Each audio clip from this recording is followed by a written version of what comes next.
देखिए आज हम आप लोग को नया चैप्टर प्रोसेस कॉस्टिंग आज अपने चैनल की तरफ से आप लोग को आज फिर से क्लियर कर देंगे।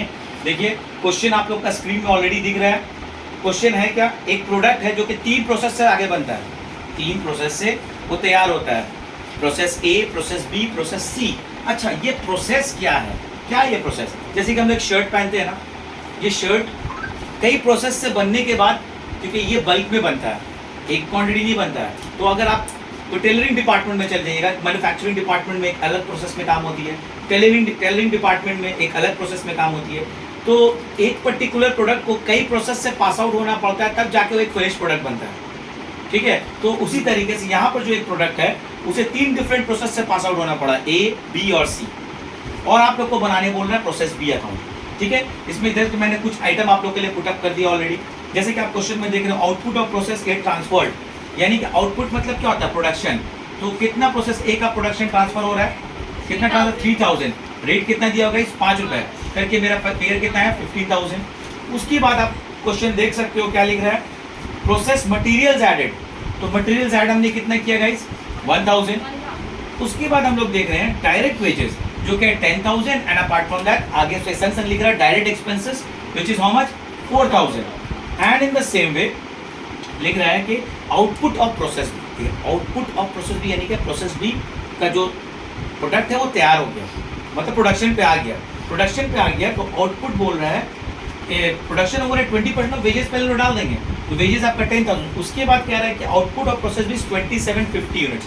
How can it be possible guys कि ये तो हुआ 2750 हुआ, ये एक्चुअली प्रोडक्शन हुआ, लेकिन उसमें आप क्वेश्चन में देख सकते हो हाउ मच, नॉर्मल लॉस आप देख रहे हो 10%, आप नॉर्मल लॉस कितना देख रहे हो 10%, और उस नॉर्मल लॉस का जो भी प्रोडक्ट आता है उसे बेच दिया गया 2 रुपये के स्क्रैप में। तो आपको पहले ये देखना है कि आपका नॉर्मल लॉस 10% है, वो किस पे है, वो एक्चुअल यूनिट पे। तो एक्चुअल यूनिट कितना लगाया था हमने, लुक एट दिस 3000। तो 3000 पे अगर आपका 10% नॉर्मल लॉस हो जाता है, ठीक है, तो कितना वैल्यू आया गाइस, 300। जुबानी आप बोल सकते हैं 300। तो इस नॉर्मल लॉस का क्वांटिटी को आप जब कभी आपका नॉर्मल लॉस आएगा तो आप उसको क्रेडिट साइड में लिखिएगा, क्या लिख करके, नॉर्मल लॉस कितना यूनिट गाइस, 300। 3000 पे हमने निकाला, किस पे निकाला, ये 3000 पे हम ये 300 निकाला, कितना, at the rate of 10%। am I right? अब आप देखिए क्वेश्चन में आप देख रहे हो नॉर्मल लॉस को कितना में बिक्री किया जा रहा है, हाउ मच, 2 रुपीज करके, यहाँ पर हमने 2 रुपीज डाल दिया, 600 रुपये आ गए। तो हम लोग हाफ ऑफ द सम्स पे अप्रोच कर चुके हैं। अब थोड़ा सा सिर्फ कॉमन सेंस लगाना है। आपका 3000 यूनिट इनिशियली था, इनपुट था, उसमें आपका 10% लॉस हो गया, तो कितने यूनिट बचेगा गाइस, 2700 यूनिट्स। ये होना था, एक्सपेक्ट की जा रही थी कि प्रोसेस बी में 2700 यूनिट्स हो जाए, लेकिन प्रोसेस बी में कितना प्रोडक्शन हो गया, 2750 प्रोडक्शन हो गया, यानी कि मुझे जितना जरूरत था उससे ज्यादा हो गया। और जब ज्यादा हो जाए, कितना ज्यादा हुआ गाइस, 50, तो इसे क्या कहेंगे, एबनॉर्मल गेन। इस प्रोसेस की दुनिया में क्या कहेंगे, ये मेरा एबनॉर्मल गेन हो गया। और जब कभी भी एबनॉर्मल गेन होगा, you are going to write on the credit side, and when there be any abnormal loss you are going to write on the debit side. तो ये मेरा abnormal credit side, sorry, it will write on the debit side, और अगर abnormal loss होगा it will goes to the credit side. तो आपका abnormal gain कितना हुआ, 50 क्वांटिटी। तो आप 50 क्वांटिटी को कहाँ डालोगे, यहाँ आप डाल के शांति से बैठ जाओ। क्या हुआ आपका, एबनॉर्मल गेन हुआ है 50 क्वांटिटी।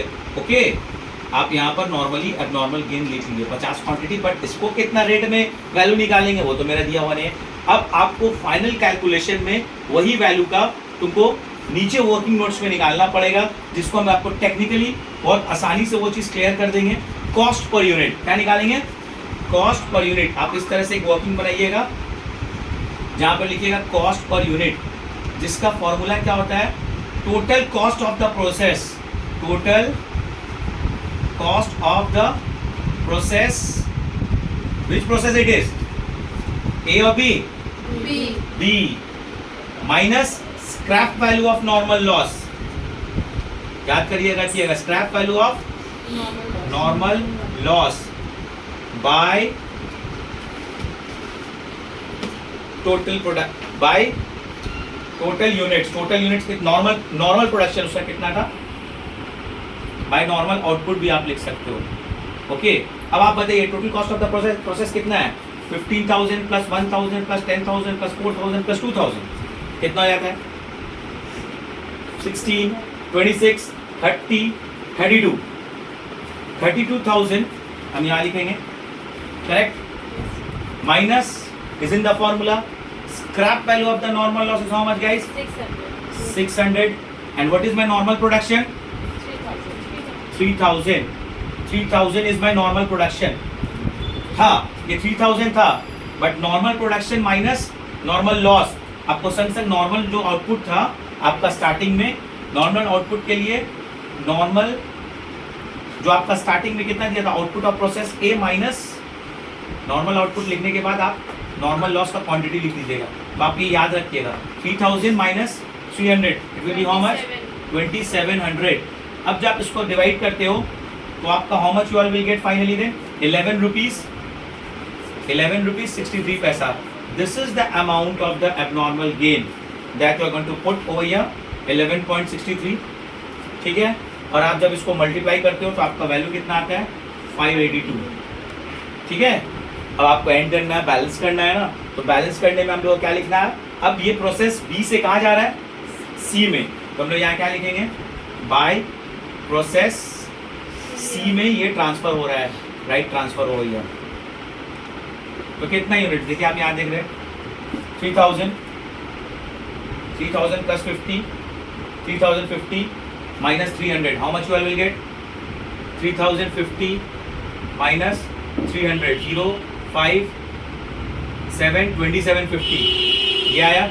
और जो आपने मेहनत करके 11.63 अभी यहाँ निकाला ना, हाँ, आप इससे इसको मल्टीप्लाई कर दोगे and the final figure will be how much?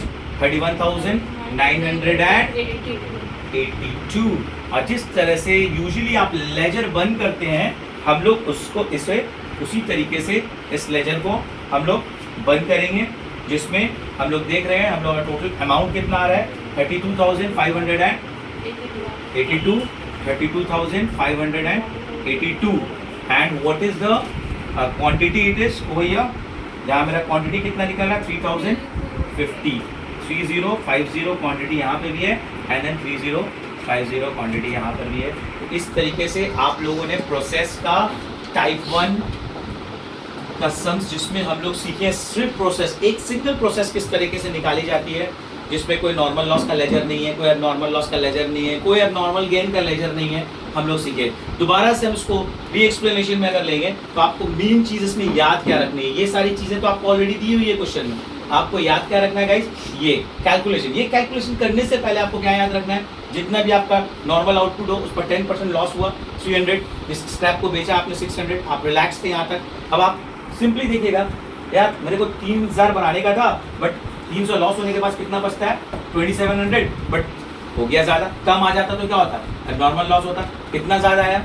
50 ज़्यादा है। 50 जब ज़्यादा ले आए तो ये 50 को यहाँ लिख के बैठ गए, बट अब उनको ये मालूम नहीं था कि पर यूनिट का कॉस्ट मुझे पता नहीं था, रेट नहीं पता था। अगर पर यूनिट का रेट मालूम हो तब ना हम इसे मल्टीप्लाई करें। उसके लिए सब सिंपल एंड ईजी फॉर्मूला है, total cost of the process. यहाँ से आधा जोड़िएगा, scrap value of the normal loss already आपको लेजर में मिल चुका है। नीचे नॉर्मल आउटपुट, नॉर्मल आउटपुट का मतलब 3,000 minus 300 will be how much? 2,700। आपका ये कैलकुलेशन के बाद ये कितना निकल जाएगा? 11.63। और ये 11.63 आप जब यहाँ बैठाओगे और यहाँ पे भी बैठाओगे, आपको फाइनल आंसर्स कितना मिल जाएगा? एक जगह 582 और एक जगह 31,982। तो इस लिहाज से आपका ये सम अल्टीमेटली बहुत अच्छा से क्लियर हो जाएगा। तो आज आप लोगों ने क्या सीखा? How to make out a process account, why either it be process A, either it be process B, ठीक है। In the next video when I will come back, then there I will explain a process along with a single ledger. It might be the ledger of normal loss, maybe the ledger of abnormal loss, maybe the ledger of abnormal gain. तो आपको ultimately हम इस तरीके से आपको type bye type video देंगे, जिसमें आप लोग इस वीडियो से भी अगर आप उसको प्रॉपर समझना चाहेंगे तो आप समझ सकते हो और उसको देखते रहना। और अगर अच्छे लगे तो अपने दोस्तों में ज़रूर शेयर करना और मेरे चैनल को ज़रूर सब्सक्राइब करना। Thank you very much.